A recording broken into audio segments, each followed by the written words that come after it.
Bom dia, pessoal. Vamos começar nossa reunião semanal, macro. Essa semana tem bastante coisa para a gente ver. Acho que a primeira notícia mais impactante saiu ontem à noite, né, que o Departamento de Justiça dos Estados Unidos está ameaçando processar o Fed, né, o Powell gravou um vídeo ontem dizendo que isso provavelmente é pressão política em cima deles e tal, que ele comentou que no meeting de junho ele falou sobre reformar alguns prédios históricos do Fed, e aí eles estão usando isso para ameaçar uma ação civil criminal contra o Fed, alegando que não é necessário, que, assim, resumindo, se esse tipo de confusão acontecer aqui no Brasil, nem sei para onde que o mercado ia parar, né? Agora lá está gerando um certo estresse, o mercado está caindo um pouco, o dólar está enfraquecendo e tal, mas, sim, 0,5% está caindo o índice lá, agora de manhã eu olhei, não é nada demais, mas é uma coisa meio, uma situação um pouco grave, né? Aí na parte econômica nós tivemos, na sexta-feira, a divulgação dos números de emprego, 50 mil vagas, né, de acordo com os bancos, aí eu li o relatório do JP Morgan, de outros bancos, mas mais do JP Morgan, eles falam que 50 mil traz estabilidade para o mercado de trabalho, tá? Não aperta nem desaperta o mercado de trabalho deles. Então, é um número neutro. Aí nós temos aí a quebra que diminuiu o emprego na manufatura, diminuiu o emprego em varejo e aumentou em serviços e governo também, tá? E também food services, eles falam, né? Healthcare e food services, são os dois serviços que aumentaram aí os empregos. Uma coisa que é importante também é que a renda nominal aumentou a 4,3. Então, você vê lá, por enquanto está tudo meio que no Goldilocks ali, né? Money supply, o crédito bancário, PIB, tudo aí em torno desses 4, 5% nominal, que é um crescimento bom, traz estabilidade para tudo, e o mercado segue o baile aí, né? Excluindo esse tumulto aí de querer processar o outro, tal, na parte econômica as coisas estão bem equilibradas, né? Já no Japão, uma situação diferente, é uma coisa meio inusitada. Fazia tempo que eu não via você ter um país onde a taxa de juros não para de abrir e a base monetária está contraindo. Isso vai trazer volatilidade para o mercado lá mais para frente, sem dúvida, tá? Você pode ter um craque aí na economia real, se você tem juros subindo muito e carteira de crédito contraindo, eu não vejo como que a economia real não vai sofrer, tá? Mas, por enquanto, o que tem acontecido é que a moeda deles está desvalorizando junto, está compensando um pouco, né, porque eles são uma economia exportadora, mas se pudesse comprar vol aí de moeda do iene mais para frente, se tiver perto ali de uns single digits, eu compraria, tá? E no real, eu li o número aí de fluxo no ano passado, é impressionante como foi a pressão sazonal de dezembro mesmo, de saída de lucros, que deu uma chance de shortear o dólar aí no 5,60, logo na sequência o negócio afundou tudo de volta, o carry trade continua predominante, né? E o número bom de inflação que saiu na sexta-feira colocou dentro da banda, né, da meta para 2025, 4,26, contra um 4,83 em 2024, reduziu um pouco. Os dois números abaixo da média histórica aí do Brasil, de 6 e pouco. Então, foram números bons. Isso daí ajuda o Lula, mas não ajuda o mercado. Então, eu não sei até que ponto isso é tão positivo. Mas, de qualquer jeito, olhando a inflação por si só, foi um número positivo, né? Vamos lá.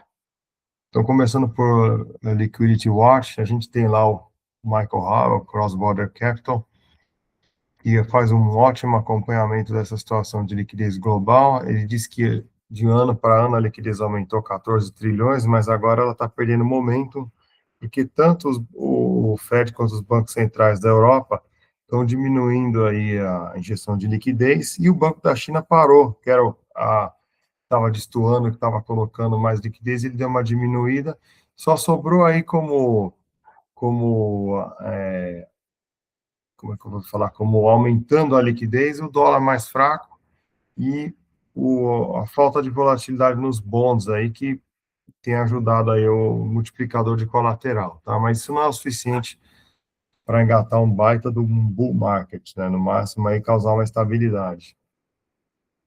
A gente observa também o stress no funding, esse é o mercado base de todos, né? O overnight funding é como se fosse Selic contra CDI, só que para Estados Unidos é o SOFR contra o Fed Funds, que chegou a ter um stressinho. No final do ano, o Fed fez uma injeção de liquidez para conter esse stress, levou de volta o spread para zero. Então, aqui, so far, so good, né? Fica como está, resolveu o problema por enquanto. As proxies de liquidez aí melhoraram um pouco com essa injeção, o meu Bitcoin. O ouro e a prata têm voado um pouco mais por causa dessa coisa de estresse geopolítico, o Banco Central diversificando reserva, eles não param de comprar ouro, né? Eu acho que hoje o Bitcoin está até mais alto que esse print que eu tirei aí, porque teve esse bafafá do Fed, aí todo mundo está tão shorteando o dólar contra tudo que é possível, principalmente contra ouro e prata, né? Mas as moedas, eu vi aqui o peso mexicano está apreciando, o euro também, o DXY está caindo, e o Bitcoin deve estar subindo também. Aqui a gente sempre fala do reverse repo, está nas mínimas, né? Isso aqui quer dizer que o mercado vai ter estresse? Não, quer dizer que o dinheiro já saiu para trabalhar, então se mantém aí nas mínimas, está quase negativando. As reservas bancárias, o que eu falei aqui, o Fed fez essa intervenção, deu esse blip, melhorou um pouco aqui o perfil de reserva, mas não é o suficiente para engatar um bull market por si só, esse tipo de coisa, tá? Mas já sinaliza que eles estão de olho nisso. Nós temos aqui, o que eu falei, o money supply crescendo aí deles 4,60, 4,30, fraquinho ainda. Isso aqui só pode mudar se o governo mudar a regulação para. Eles estão querendo fazer isso, inclusive, né? Permitir mais alavancagem dos bancos, e aí os bancos, ao invés de usar novos depósitos, usariam essa alavancagem extra para comprar T-bills e emissão do tesouro, aí estariam efetivamente monetizando dívida, e aí nós vamos ver esse M2 subindo aí 7, 8%, aí sim não seria compatível com inflação de 2%, mas agora a visão do mercado é que está tudo bem na parte da inflação, nós vamos ver mais para frente. É esperado que a inflação diminua nos próximos meses, então o mercado teve esse repricing para cima em equities lá fora também, né? Aqui o carteiras de crédito total, depois de uma contração lá em 22, 23, voltamos à expansão, mas é um nível ainda de Goldilocks, aqui 5%, fraquinho.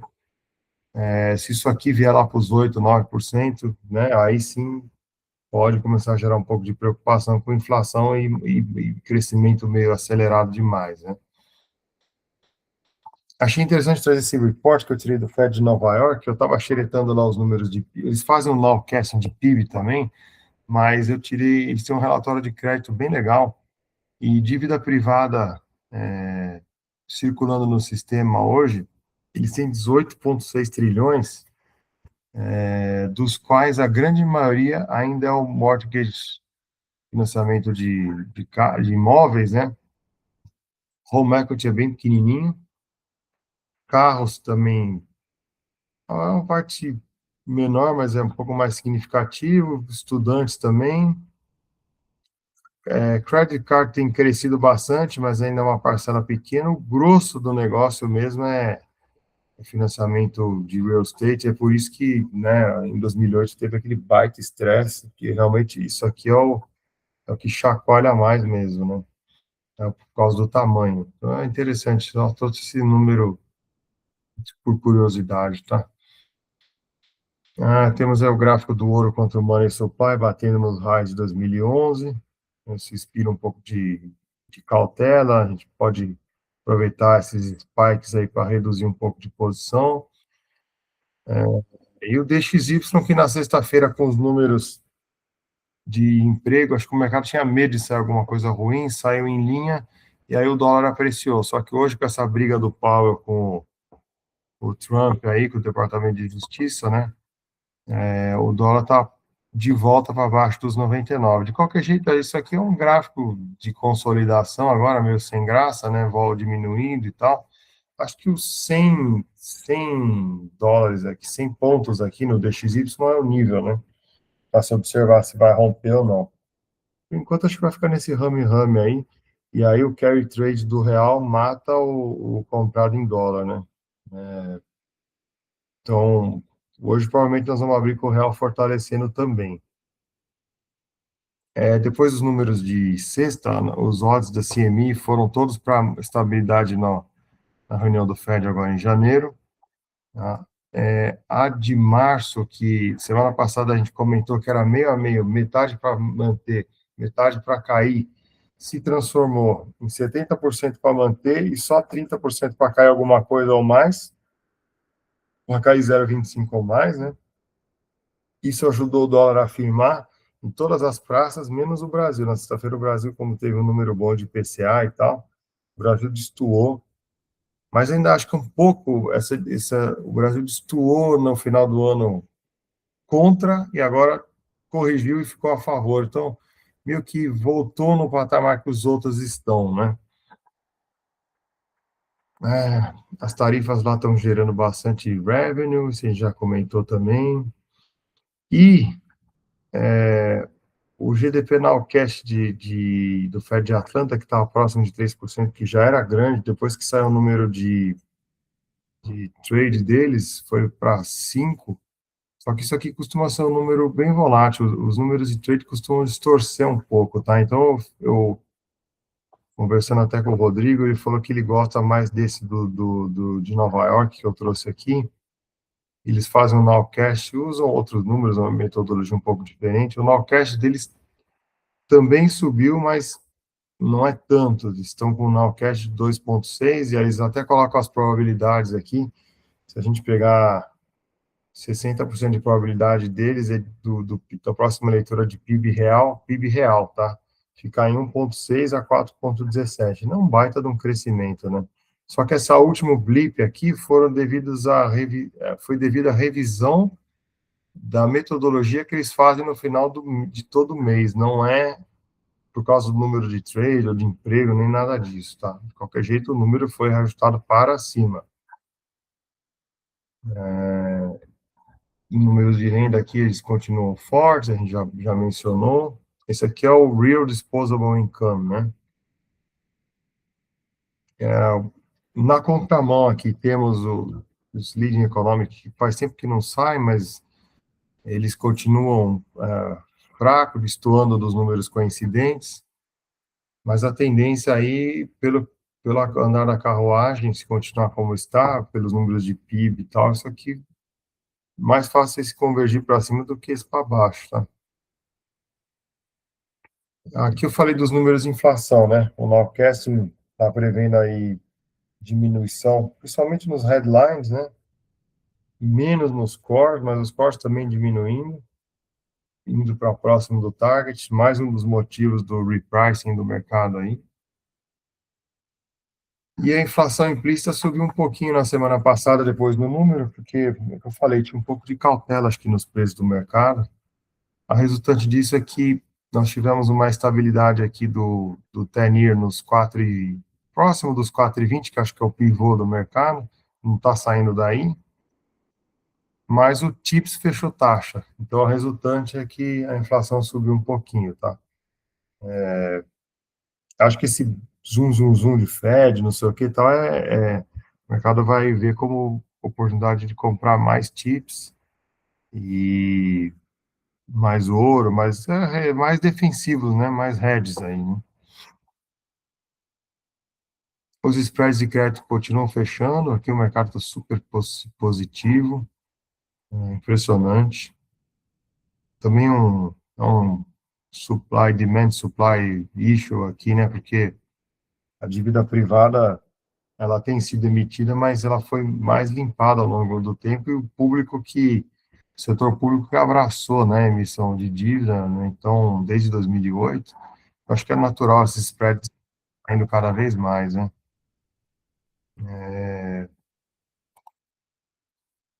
Então, assim, aqui continua, o sinal é sinal verde, né, sinal verde, não tem nada de, tá longe de estar a nível de estresse aqui. Aqui é o PU do ETF do Junk, vocês veem, isso aqui é um trend de alta de livro-texto, né? Vai ser até uma figura tirada num livro-texto, isso aqui, porque caiu, comprou, caiu, comprou, caiu, comprou, e agora ainda tá fazendo novos highs, ameaçando romper aqui os dois desvio padrão e tal. Impressionante. Para essa semana, calendário econômico, tem resultado de empresas e tem também, na terça amanhã, vai ter o CPI, que pode impactar o mercado, na quarta o PPI também, pouco menos, né? E na sexta, números de capacidade, produção industrial, e nós vamos ter leilão de, de dívida lá fora a semana inteira, tá? Hoje tem, na quinta tem também. Amanhã tem o New Home Sales também, que é importante, tá? Vamos lá, falando de equities, então, quem reporta essa semana aí, tem alguns bancos grandes, o Bank of New York, Citi, Bank of America, Wells Fargo, State Street, bastante cara grande aqui, BlackRock também. Então, a gente vai ver que o ETF de grandes bancos está nos highs, né? O mercado continua super otimista, lembrando que são os bancos que irrigam a economia com crédito, né? Se a ação deles está indo bem, que o mercado vê que a economia deve estar indo bem, a economia real também. Aqui é aquilo que nós vimos ali, né? Spread de crédito nas mínimas, tal, ajuda. Continua, né, o prognóstico de crescimento de lucros no S&P tem se materializado todo ano aí 10% ou mais, o mercado espera para esse ano a mesma coisa. Aqui o gráfico nós já mostramos que o crescimento de bolsa americana tem vindo por crescimento de lucros, ao contrário de outros lugares que tem sido expansão de múltiplo, às vezes até ganhos de moeda, né? Então, assim, impressionante, tá? Nós vamos ver o gráfico do S&P, também outro gráfico de trend de alta de livro-texto, né? Aqui NVIDIA acho que tem essa média móvel aqui no perto do 180, 178, que se romper pode gerar algum estresse. E MicroStrategy eu gosto de olhar também, porque ele é um Bitcoin alavancado, né? Apoiou bastante aí com esse negócio essa perspectiva de redução de liquidez. Agora, se o dólar continuar apanhando, pode ser uma boa compra, isso aqui se romper as médias para cima, né? Aqui eu estou olhando o diário, mas tem que ter o semanal também. Mês de janeiro costuma ser historicamente bom para equities, por enquanto tem sido, né? E aqui o que eu falei, o gráfico do S&P puro, livro-texto, né? Livro-texto, todas as ameaças de quebrar trend para baixo são revertidas e ele volta a subir. Aqui, impressionante, como a alta é devagar e sempre. Agora o mercado tá long gama aqui, tá? Então significa que qualquer alta aí, os dealers são obrigados a vender o delta, isso põe um cap nos movimentos para cima. Então, por isso que o mercado, com todos os números de Goldilocks que ele está tendo aí, tá ajudando a ficar, o mercado a ficar bidado, mas ele sobe mais devagar por causa desse efeito do gama também que tem no mercado, tá? E também até pelo patamar que ele está, né? Não tem como ter grandes ralis a partir daqui, né? Já contra o ouro, em termos reais, a coisa não é tão bonita assim, né? A bolsa deles, em termos reais, está performando grande parte por diluição de papel, enquanto o ouro ela está perdendo até no curto prazo aí. Já contra os bonds tem sido um massacre, já, as equities têm massacrado os bonds de longo prazo que eu uso para comparar, né? Aqui é o típico cenário da América forte, sobe juros, mas sobe juros numa economia forte. e a Equities não sente. Alguns argumentam que é porque o governo faz déficit, mantém a economia artificialmente forte, e o lucro das empresas se mantém, e por isso também os bons abrem taxa e a bolsa não cai. Você pode ver isso de vários ângulos, tá? Não deixa de ser válido essa perspectiva também. O fato é que isso aqui inspira um pouco só de desconfiança, porque você fala, poxa, se os juros continuar subindo, até que ponto essa bolsa vai performar assim? Mas no nível que está, de 4,20%, não é tão restritivo, não parece ser tão restritivo. O money supply crescendo aí 4,6, 4,5, então acho que está tudo muito equilibrado, né? Esse é um dos motivos pelo que o mercado não para de subir lá. Aqui também, small caps andou bem semana passada, passou as médias, está querendo abrir aqui o banda de Bollinger, rompeu esse pivô aqui. Pode ser que seja hoje um buy on the dips, talvez.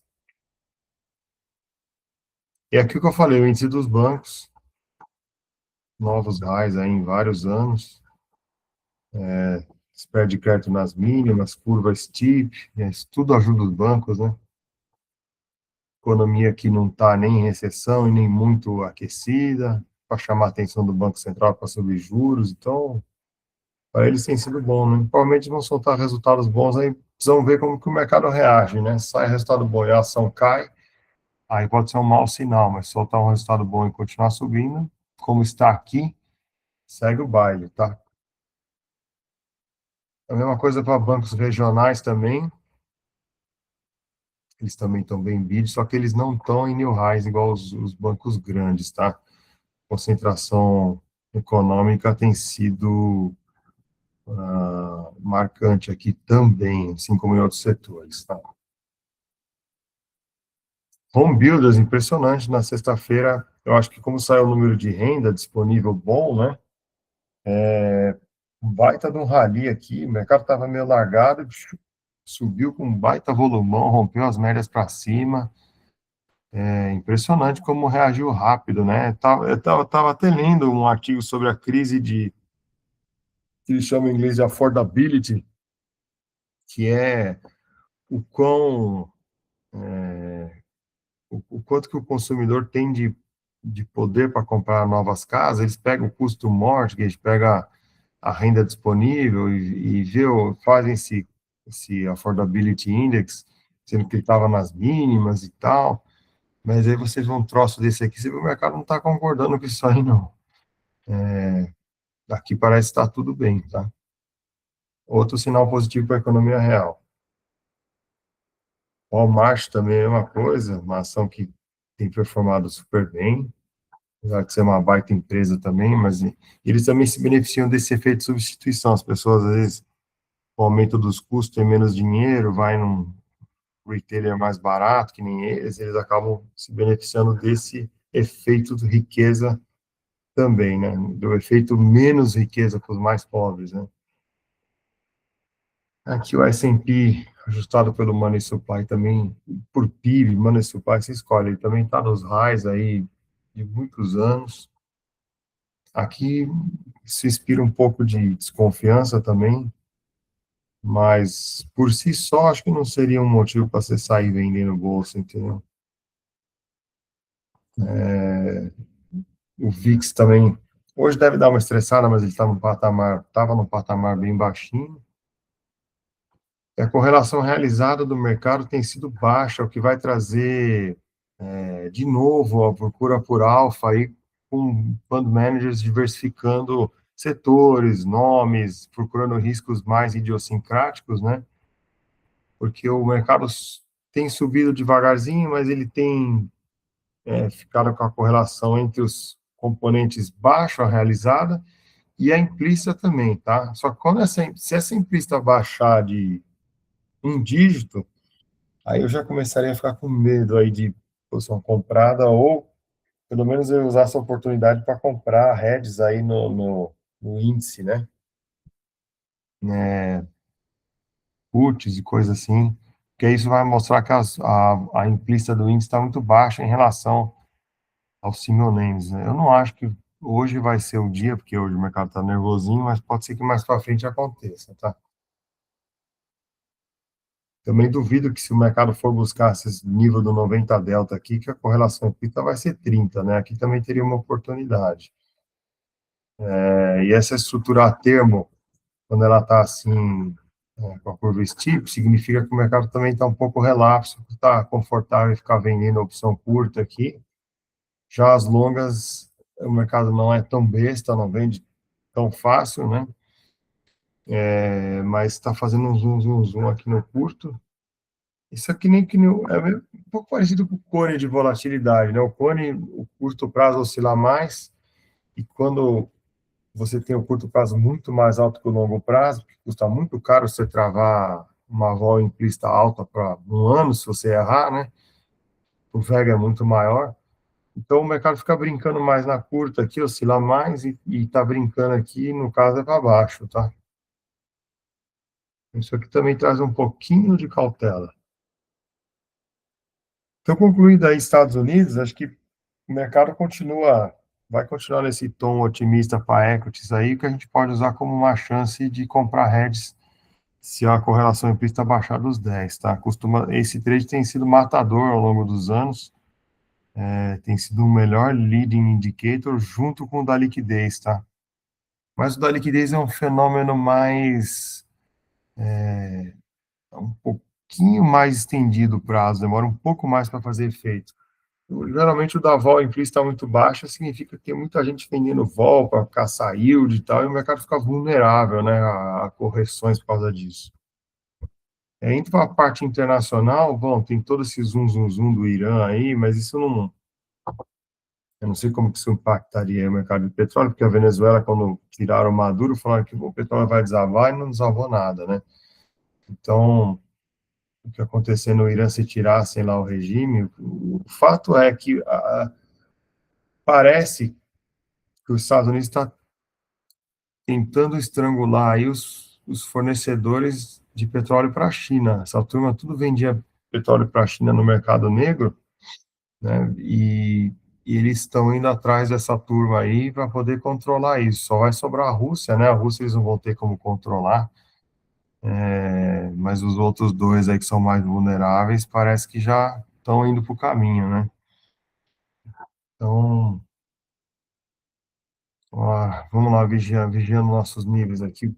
Fazia muitos anos que eu não via bonde de Itália tradando abaixo de França, mas aconteceu que a Itália tem adotado medidas fiscais mais prudentes aí do que a França, então teve upgrade recente de Itália, França teve downgrade, então você vê, uma está operando a 3,45 e a outra a 3,52. De qualquer jeito, França, se romper esse 3,65 aqui, pode o mercado estressar.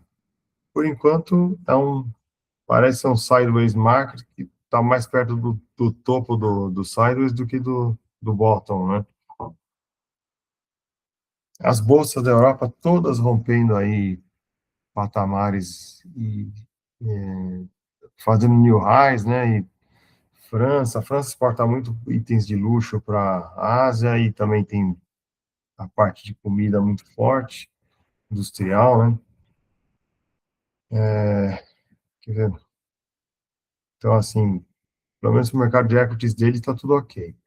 Aí tem o comentário de que o IVOC estava colocando liquidez e começou a tirar, perdeu o momento, mas isso não refletiu ainda no preço do iron ore, né? Esse background quem está atrapalhando esse background de dólar mais fraco e aí estímulo na China porque o dólar está mais fraco, quem está atrapalhando é o iene, porque o iene não para de desvalorizar e põe pressão no yuan, né? Mas o yuan acabou nos últimos tempos valorizando para caramba, então o Brasil foi um pouco nessa esteira aí, né? O 10 da China também está nesse range aí, 1,90 com 1,65. Enquanto não romper aqui, não tem muito o que ver.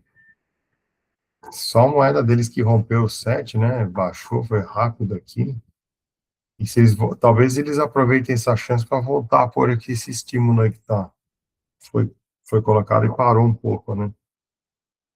A bolsa deles também indo para new highs, assim como a nossa e a outras da Europa, né?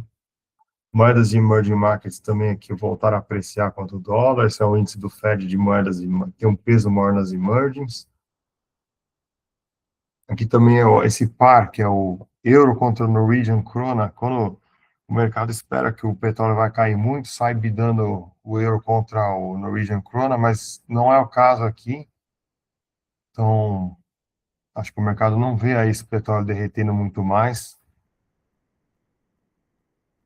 Impressionante como teve um movimento na semana passada do 10-year de UK, né, que tinha descolado, fazia tempo que a gente não via tanto tempo o yield de UK acima do yield de dólar, né? E eles estavam com essa perspectiva de a inflação lá ia dar uma desacelerada e deu, e aí o mercado caiu 20 basis points, assim, quase em linha reta, isso é muita coisa para um bonde de 10 anos um país desenvolvido, né? Já a moeda dele está no meio do range, aí não está fazendo muita coisa, a mesma coisa o euro, nós vamos ver.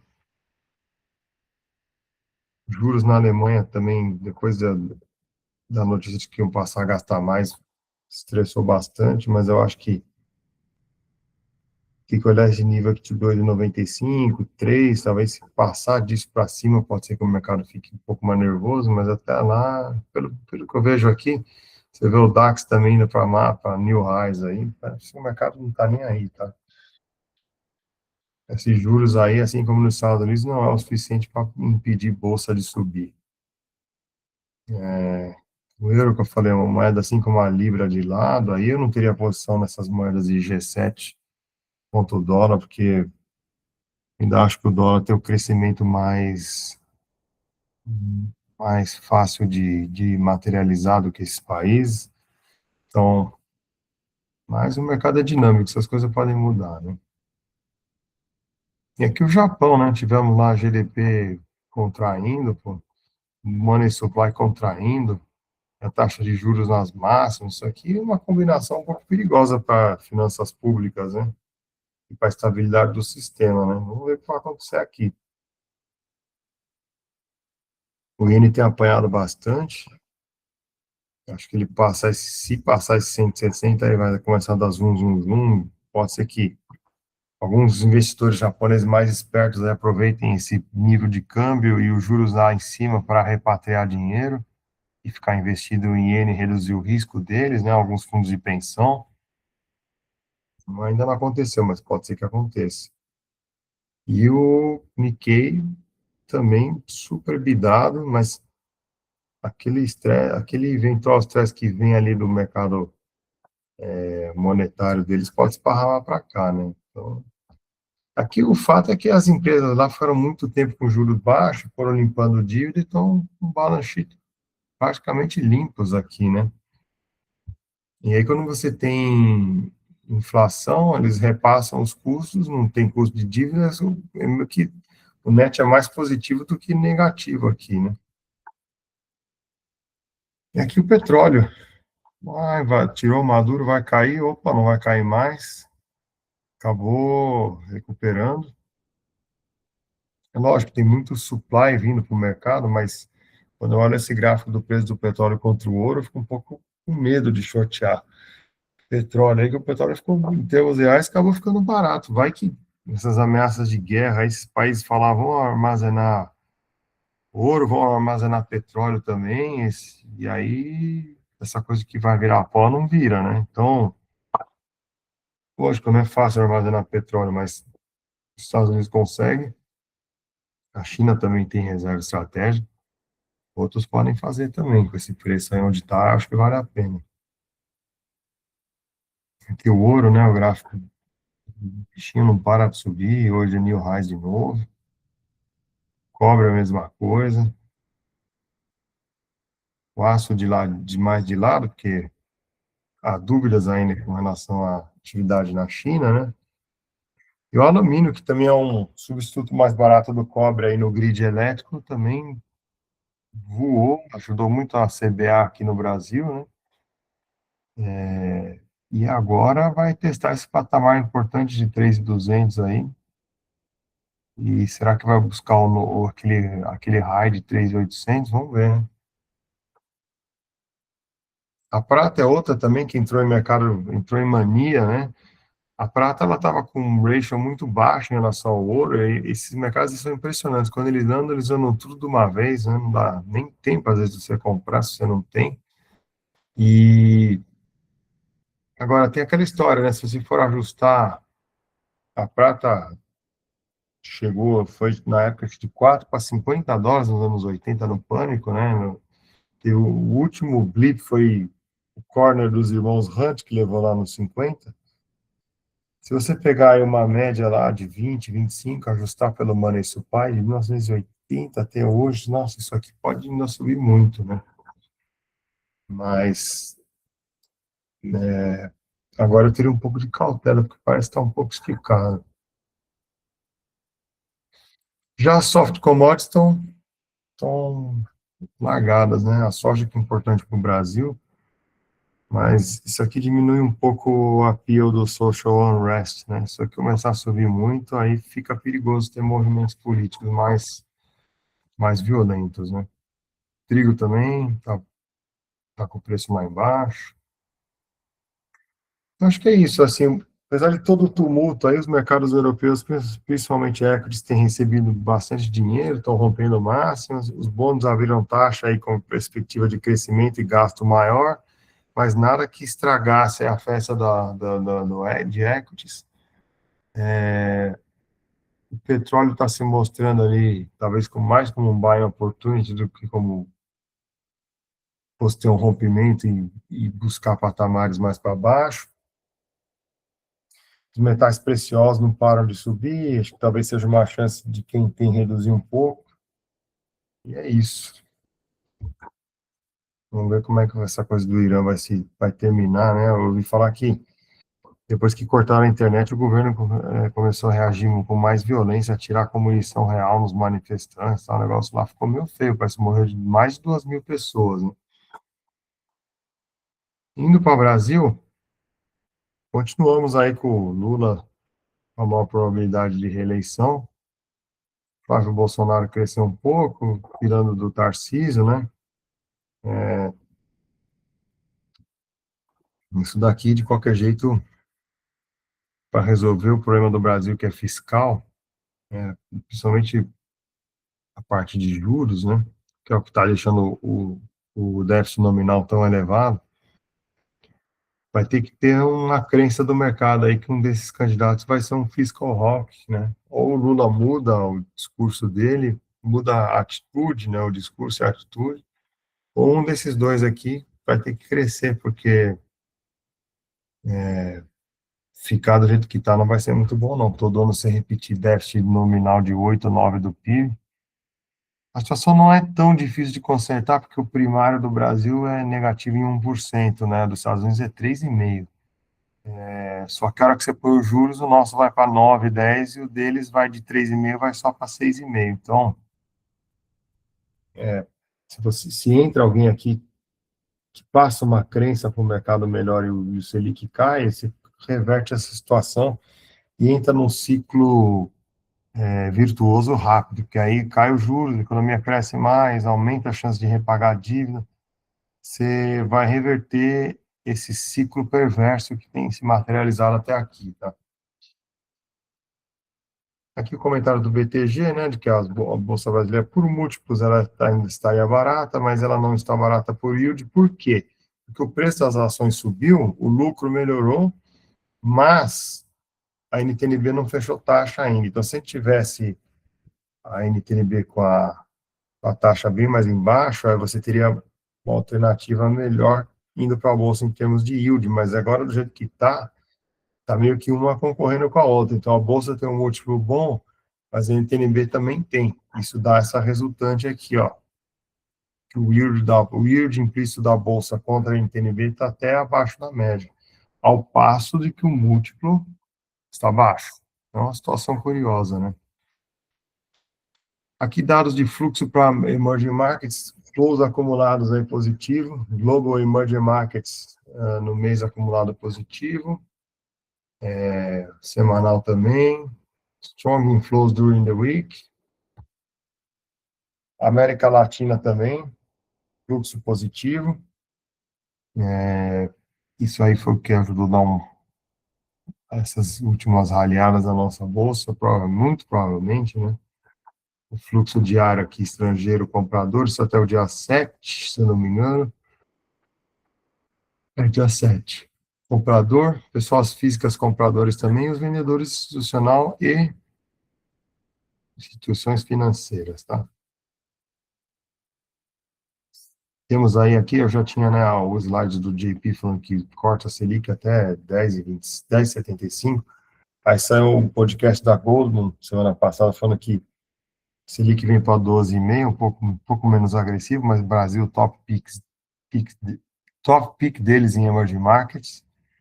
E isso tudo ajuda a trazer mais dinheiro para cá, porque é um banco muito respeitado, tem muito cliente grande, né? Os gringos grandes operam com eles. Então, ajudou um pouquinho aí a apreciar o nosso câmbio também. E falando de câmbio, temos aqui o BRL Tracker, o BTG compila os dados do BC, e ano passado foi a segunda maior saída financeira da série histórica. Aí você pode encarar isso de várias maneiras, né?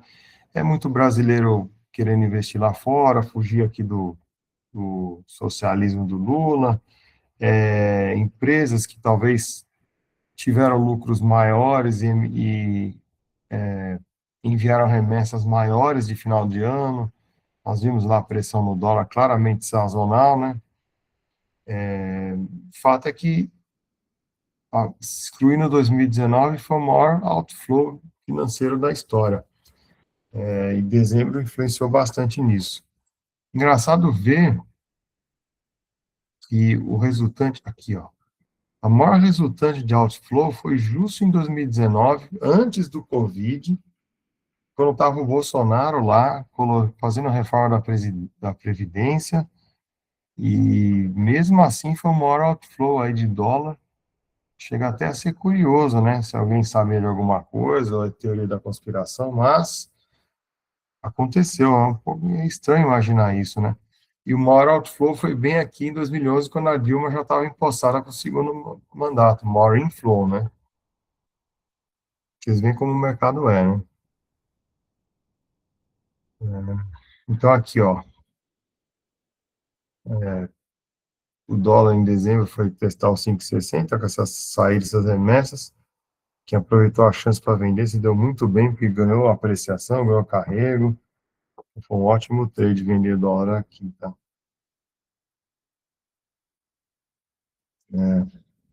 Aqui o gráfico eu sempre comento, né? Eu ajusto o câmbio por M2 a partir de vários momentos na história. A partir do Covid é mais dramático, porque os Estados Unidos teve fase de contrair a base e o crédito, e o Brasil nunca chegou a contrair, só expandiu menos. Por esse critério, o dólar real poderia estar 7. Aqui está explicitado em base 100, desde o Covid, virou 1,57 lá e 2,65 aqui. Só que tem uma coisa, aí, uma coisa é a gente olhar só a criação de moeda contra a criação de moeda. Outra coisa é a gente olhar criação de moeda e taxa de juros básica, né? Daria um net carrego positivo ou negativo, fazer isso um contra o outro e comparar. Então, quando você faz isso aqui, a área azul é Brasil e Estados Unidos é a área vermelha. Para cima estão expandindo, ou seja, money supply acima do Selic do Fed Funds, e para baixo é contração. Então, para baixo é Selic maior do que o money supply no Brasil, né, azulzinho. E vermelhinho foi o Fed lá, ó, você lembra? Eles puxaram o Fed Funds e ainda negativaram a base monetária. Então, esse vermelhinho ficou sharp para baixo aqui durante um tempo. Só que o que acontece? No longo prazo, a área vermelha é maior do que a área azul. Então, o Brasil ele é muito volátil, aqui, ele é muito violento nas expansões e contrações, por ser um mercado emergente, que não tem o crédito do outro, mas a área vermelha é maior. Isso acaba levando com que os Estados Unidos consiga ficar numa expansão mais constante, muito provavelmente por isso que os imóveis deles, a bolsa deles, performa melhor, além da produtividade e outros fatores, mas principalmente essa parte de imóveis, e crédito acaba performando um pouco melhor que o nosso. Nossos ciclos são muito violentos, isso mata muita gente no meio do caminho, e isso tira um pouco daquela constância que eles têm, por exemplo, na bolsa ou no real estate deles de devagar e sempre subindo, né? Aqui aproximado mais de perto, eu fiz nesse gráfico aqui, eu teria que ter colocado o dólar real ajustado por essas diferenças de carrego. Eu vou colocar na próxima apresentação, ou vou fazer um short só sobre isso, tá? E colocar lá no canal. Aí eu mando para vocês, porque é interessante isso aqui, porque quando você ajusta, você olha só a moeda criada, o Brasil apanha. Mas como o Brasil fica nessa de acelera com um pé e breca com o outro, a resultante é que o carrego no Brasil acabou ficando melhor do que nos Estados Unidos para quem teve a moeda. E aí esse é um dos motivos da nossa moeda não ter depreciado tanto, porque você acaba tendo uma vantagem. Se você está criando moeda a 8, 9% e o Selic é 15%, você tem uma pequena vantagem aí de estar segurando, né? E aquilo acabou no cap na alta do câmbio, né? É interessante isso. Então, a gente já falou aqui, ó, o Brasil tem um nominal, um primário recorrente de 1%, aí o governo acha umas receitas extras para levar isso perto de zero, mas o nominal nosso é horrível, né? Pensar que em 2005, a própria equipe do Lula, na época, ah, seguindo o conselho do Delfim Neto na época, queriam tentar implementar o déficit nominal zero, que teria sido revolucionário para o Brasil, mas hoje nós estamos muito longe disso, né? Estamos com um problemão, aliás, que o Tesouro tem que fazer leilões cada vez maiores aí, enfiar papel goela abaixo do mercado para financiar esse déficit nominal, né? Bom, o nosso PIB está rodando aí 7, 8% no nominal, já falei, isso é um pouco longe dessa Selic de 15, então esse prognóstico dos bancões aí de descer Selic para 12,5, talvez até 11, eu não duvido muito que isso vai acontecer, não. Ainda com os números bons de inflação, é que o Bacen sabe que tem um pouco de lag na política, eles querem deixar apertado para ter certeza que essa inflação vai descer como desceu, né?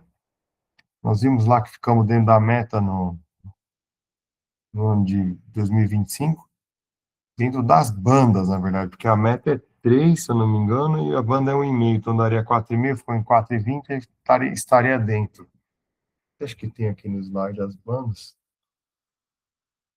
Mas os números aqui eu atualizei hoje, desde que o real virou flutuante, a média de IPCA é quase 6,20, o CDI médio 12,60, está acima disso, né? A base monetária 13,20. Isso daqui traz uma certa estabilidade para o sistema. E desde a queda da Dilma, um pouco mais baixo, só que a gente está até abaixo da média nos últimos 2 anos, isso é bom para a popularidade do Lula, e o CDI médio bem mais baixo também, né, porque o 15% ainda não conseguiu influenciar na média de longo prazo aqui ainda muito, e a base monetária é quase 10.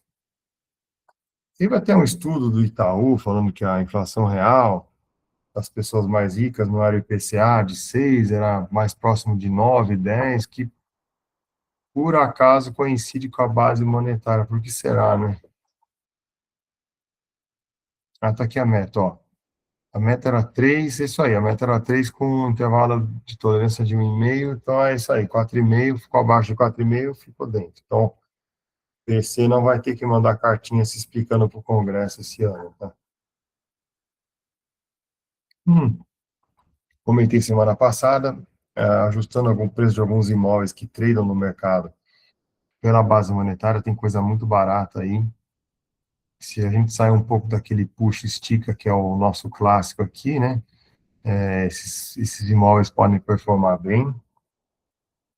Aqui a gente vê claramente como que o expande e contrai influencia no ratio de expansão de preço dos imóveis, que tem sido sempre positivo, porque o dinheiro está sempre diluindo e está sempre aumentando o custo de você construir, né? Mas às vezes ele é mais exacerbado e menos em algumas situações de contração, que nem agora, o grádios de expansão diminui, né? A inflação corrente, apesar de ter sido boa, não foi suficiente para derrubar a nossa implista aqui ainda.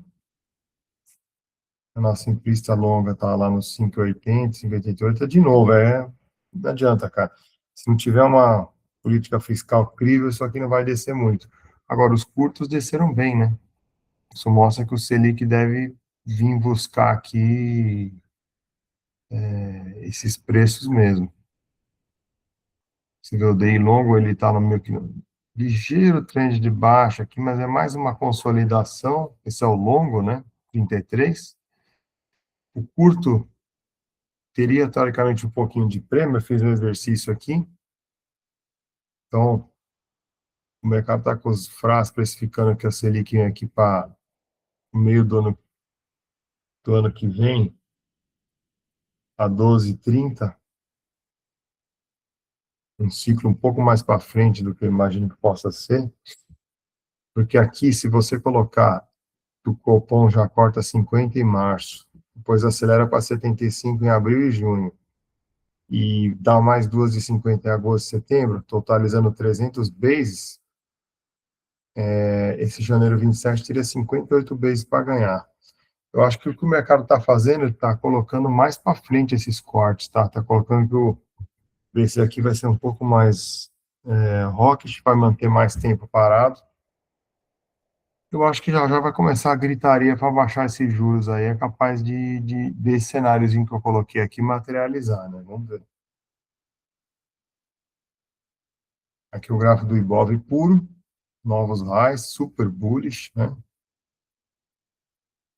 Porém, contra Money Supply, nada demais ainda, tem muito espaço para subir. A Bolsa não defendeu o brasileiro da diluição do dinheiro, infelizmente, tá? O WZ continua aí, né? Ainda para cima do trend secular de baixa, esse também é bullish.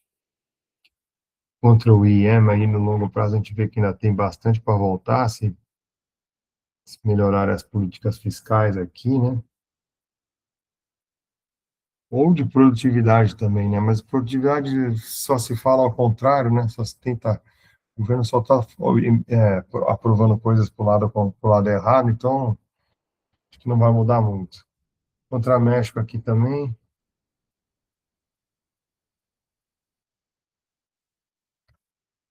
Contra o ouro aí já não dá nem graça, é uma surra, né? Então, abaixo do nível do Covid. Isso aqui mostra que, para quem tem ouro, a Bolsa Brasileira é a coisa mais barata do mundo hoje em dia, né? Junto com o petróleo. Aqui o IWZ contra a Small Caps USA. O Small contra o DI, que é um ratio que eu olho bastante. No longo prazo está baixo, mas no curto prazo está no nível médio aqui, né? E aqui é o Small contra o IRFM, mas um prazo bem mais longo.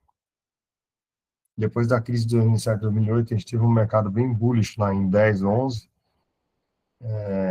Corrigiu tudo com a crise da Dilma. Aí teve a volta do Temer, Covid. E agora tá, se você for pegar por esse gráfico aqui, ela tá próximo dos lows, né? Então, assim, os small caps aí poderiam subir muito de onde eles estão, tá? O milho também lateralizou aí, isso é importante. Cadeia de suprimentos aí de alimentação depende muito, né? Números de inflação também. O café também devolveu uma parte das altas e está nesse preço aqui. Então, acho que o Brasil mostra, os gráficos e os números mostram que a bolsa, principalmente small caps, ainda tem bastante para reagir, mas a gente depende de novo desses juros caírem, que depende de novo de uma política fiscal mais crível, um comprometimento maior, e por enquanto nada, né? Apenas foi sexta-feira, né? O DI estava fechando taxa, voltou a abrir, apesar de todo o prognóstico de que deve se reduzir a Selic e tal, o trade de ficar dado no DI Então está sendo fácil. Está tendo muito vai e vem, né?